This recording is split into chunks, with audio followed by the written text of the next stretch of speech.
My man, don't touch me like that. Why are you beating me? Why are you hitting me? I cannot drop my phone. This is my own right. See the way they are treating me. Can you see the way they are treating me? Can you see the way they are treating me? See the way they are beating me. Can you see? Beating me, yes. Hey, just record this. Stop fighting me like that, man. Yeah, my phone. Yeah. This guy is here. My man, don't touch me like that. Well, lots of reactions ever since that shocking video, made hit. So many people have seen and responded to that. Well, yes, we do have Tayo Faniran joining us from South Africa this morning to shed some light, to give us an update on what transpired. Well, morning, Tayo. Good to see you. But could you tell us, what is the latest development about that scenario at the moment? Thank you very much. At this moment right now, the Consular General of the Nigerian Embassy has put in place a general of the police here who I've been in touch with, helping me with the case.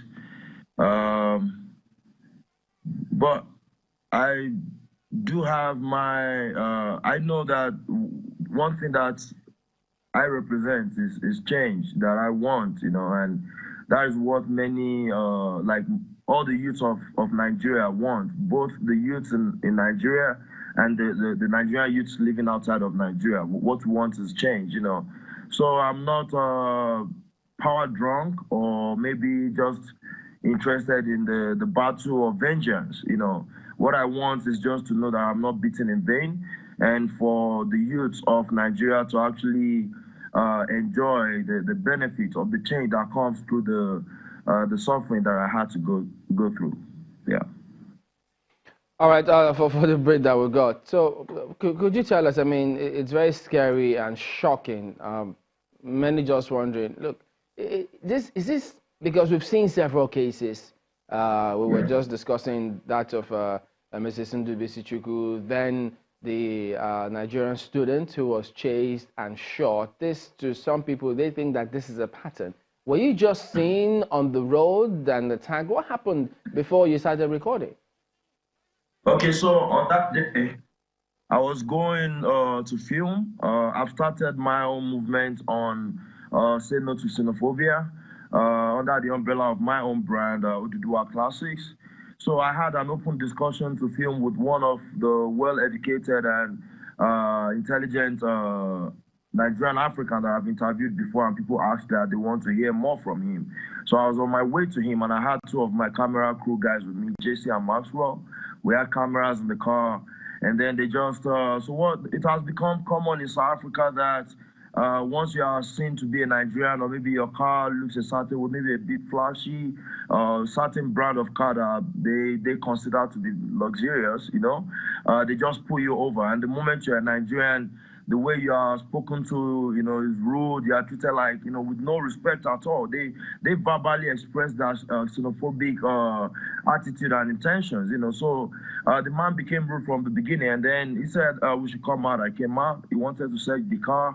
I said, okay, go ahead. And then the next thing he said, give us your phones, submit your phones. I said, I wasn't comfortable doing that on the road. And he said, okay, would you do it if we get to the station? I said, yeah, I would be more comfortable there, because the truck was not even branded. And then he now told me that I should get into the backy. They wanted to lock me in the cage.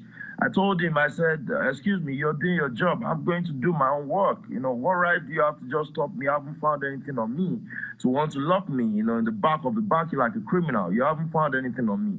Let a cop sit in my car.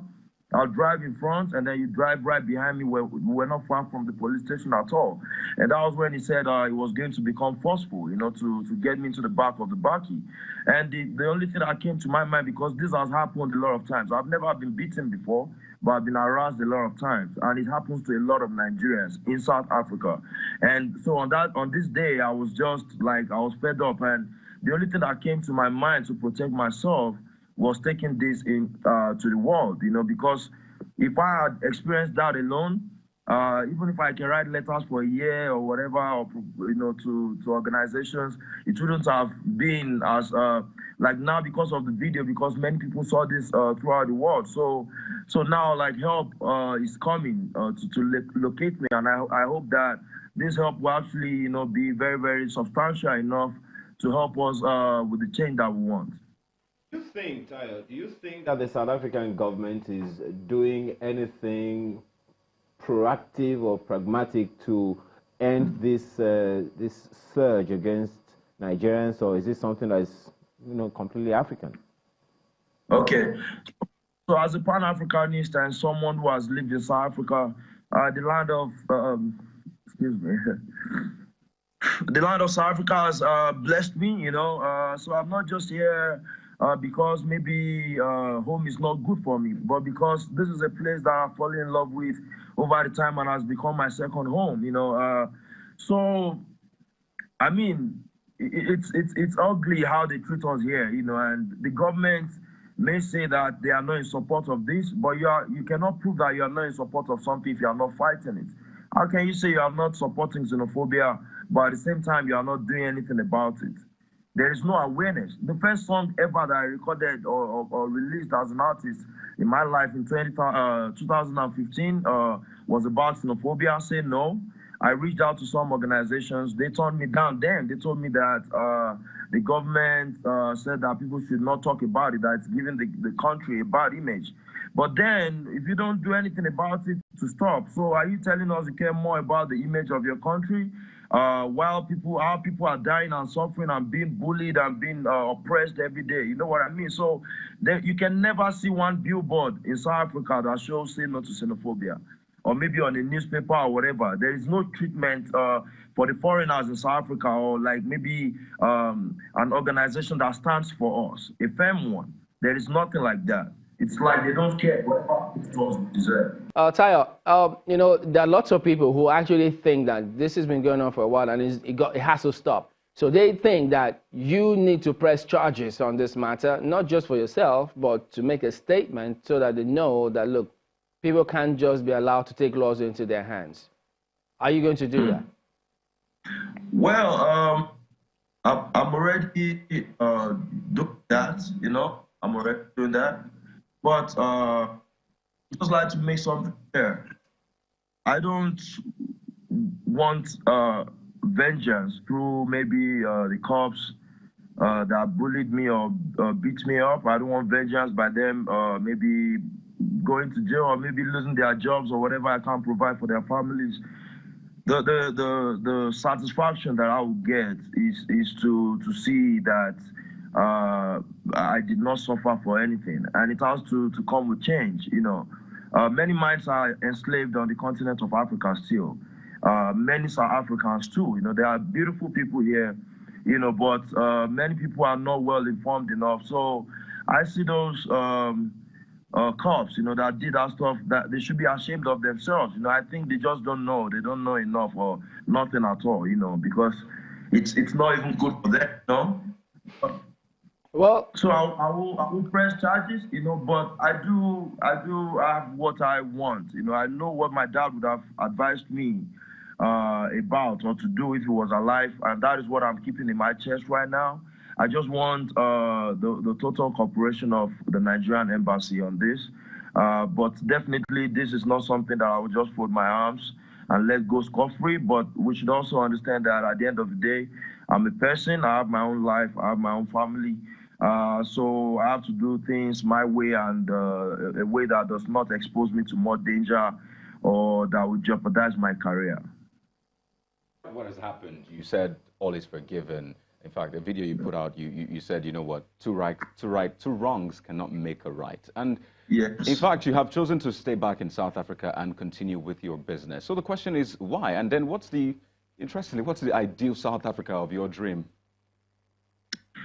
South Africa at this moment and Nigeria, I'm a Nigerian first, so Nigeria is in my heart, and my spirit of patriotism is inside my heart. I can't really say the government has ever done much for me in life, and many Nigerian youths feel that way too, but the love that we have for Nigeria no other passport of any country in the world can give me that kind of satisfaction that I have from being a Nigerian. But also South Africa, this is a country that I came to as a young chap at the age of 22. I suffered there like everybody did in their hustles until I became somebody today. And today I'm also a father of two Nigerian big boys, you know, whose their mom is from South Africa. So I can never take South Africa away from my life forever, even if I can leave now and say, okay, let me run away. So what I want is, we want a beautiful South Africa. I want to also remove the stigma from South Africa, you know, so cooperation of the both countries is what I need.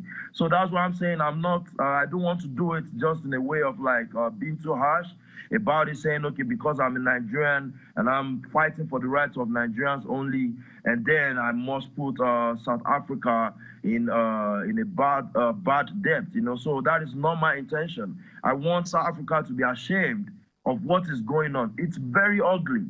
It's very, very ugly. And they just see they're not doing anything about it.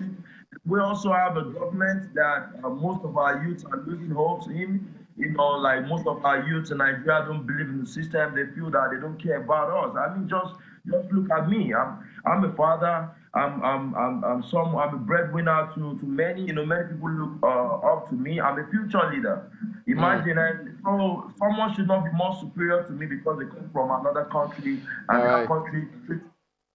All right, Tayo. Perfectly understand, you know, your thoughts there, not wanting to make it come across as though it's vengeance, but he's a law-abiding person, resident in South Africa, so those who are supposed to obey the laws shouldn't be seen to take laws into their hands. But there are South Africans who don't like what is going on as well, so they themselves like to see this come to an end. So nothing wrong in pressing charges. Well, thank you very much indeed, Tayo, and we will be in touch with you to keep getting your perspectives on this matter. So the Nigerian ambassador and Nigerian authorities need to also follow up on that.